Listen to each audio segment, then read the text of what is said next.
Yan mga idol, mayroon tayo ditong nakitang kakaiba, no? So medyo hindi ko kabisado kung mayroong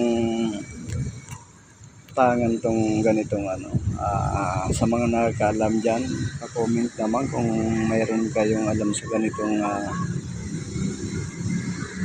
mutya, no?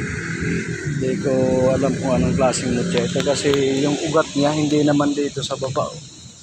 Ayan, nandito siya mga idol sa taas, ayan, oh.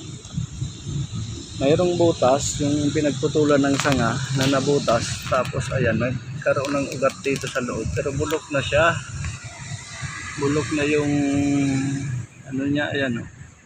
So kunin natin mga idol, baka mayroong tangan ito, hingin natin. Ayan mga kaibigan, hingiin ko na lang itong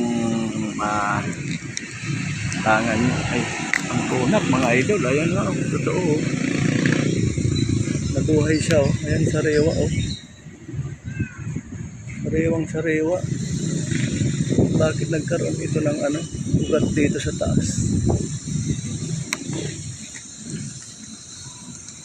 May kinapitan siya mga idol, oh. Kumapit sa sa medyas. Ibalik natin yung medyas. Ayan, ang hirap kunin mga idol. Yan, oh. Yan siya galing, oh. Salamat mga kaibigan, ha. Bye bye.